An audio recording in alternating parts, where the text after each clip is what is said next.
मैं जीना चाहती हूँ। अल्लाह मुझे थोड़ी सी ज़िंदगी और दे दे। मैं अच्छी होना चाहती हूँ। मैं वापस आना चाहती हूँ। मोहब्बत करने वालों का है बस इतना ही अफसाना, तड़पना चुप के आह भरना, घुट के मर जाना। ये लाइनें मधुबाला ने ही कही थी और मधुबाला की जिंदगी पर ये लाइनें बिल्कुल फिट बैठती हैं। 14 फरवरी मोहब्बत का दिन। इस दिन मधुबाला का जन्म हुआ था, लेकिन उन्हें कभी उनकी मोहब्बत मिली ही नहीं।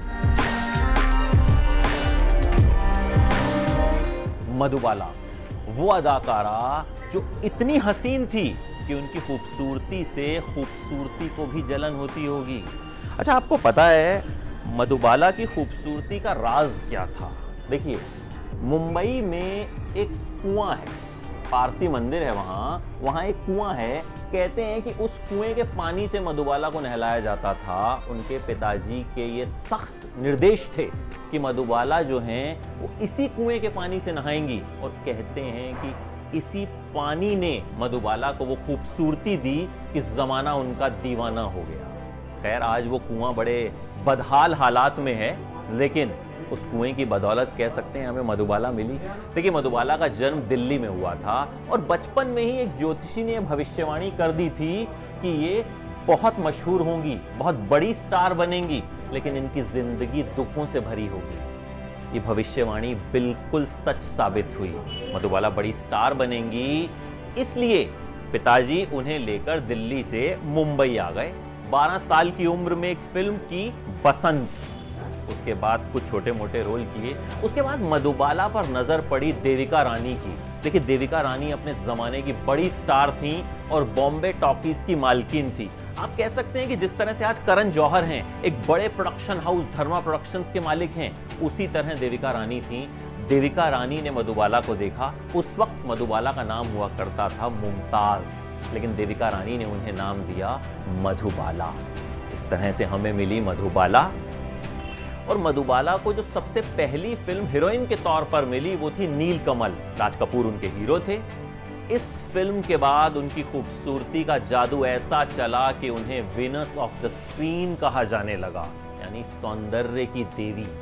उसके बाद उन्हें बड़ी कामयाबी मिली फिल्म महल से, जिसमें अशोक कुमार उनके हीरो थे। और उसके बाद तो मधुबाला ने कभी पीछे मुड़कर देखा ही नहीं। देखिए, मधुबाला का जिक्र जब भी होता है, जिक्र दिलीप कुमार का होना ही है।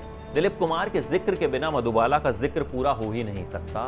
तराना फिल्म में दोनों ने साथ में काम किया, दोनों को इश्क हो गया। उसके बाद मुगले आजम की जब कास्टिंग हो रही थी तो कहते हैं शहजादे सलीम दिलीप कुमार चाहते थे कि अनारकली जो है वो मधुबाला बने, इसलिए उन्हें ये रोल दे दिया गया। मुगले आजम को बनने में तकरीबन 10 साल का वक्त लगा। इस फिल्म की शुरुआत में जो है इनकी मोहब्बत परवान चढ़ रही थी और फिल्म खत्म होते होते जो है मोहब्बत खत्म हो गई। इस फिल्म से जुड़ा एक किस्सा और भी बेहद दिलचस्प है। दिलीप कुमार ने मधुबाला को थप्पड़ मारा था। कहते हैं वो थप्पड़ असली था, क्योंकि उस वक्त तक रिश्तों में काफी तल्खियां आ चुकी थी और ये तल्खियां आई थी मधुबाला के पिता की वजह से। दिलीप कुमार तो मधुबाला से शादी करना चाहते थे, अपनी बड़ी बहन को भेजा रिश्ता लेकर, लेकिन पिता ने साफ इनकार कर दिया। क्योंकि मधुबाला की कमाई से ही उनके परिवार का खर्च भी चलता था और पिताजी को दिलीप कुमार से रिश्ता मंजूर भी नहीं था। एक बार तो ढाके की मलमल फिल्म की शूटिंग पर दिलीप कुमार ने मधुबाला से कह दिया कि अभी चलो, मेरे घर में काजी बैठा है, मैं अभी आज ही तुमसे निकाह करूंगा, लेकिन तुम्हें मेरे या अपने पिताजी में से किसी एक को चुनना होगा। उस वक्त मधुबाला खामोश रहीं, उन्होंने कुछ नहीं कहा। दिलीप साहब वहां से चले गए और इस तरह से वो मधुबाला की जिंदगी से भी चले गए। इसके बाद मधुबाला ने किशोर कुमार से शादी की, लेकिन जो जगह दिलीप कुमार की थी वो जगह कोई नहीं ले सका। इसके बाद मधुबाला को दिल की बीमारी हो गई, वो बिस्तर पर पड़ी रहीं। दिलीप कुमार उनसे मिलने जाया करते थे। दिलीप कुमार से वो कहती थी कि मैं ठीक होना चाहती हूँ, मैं काम करना चाहती हूँ, और अगर मैं ठीक हो गई तो क्या तुम मेरे साथ काम करोगे?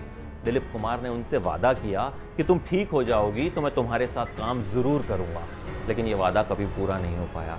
देखिए, वैसे तो वादे तोड़ने के लिए ही होते हैं, लेकिन इस वादे को दिलीप साहब ने नहीं, किस्मत ने तोड़ दिया।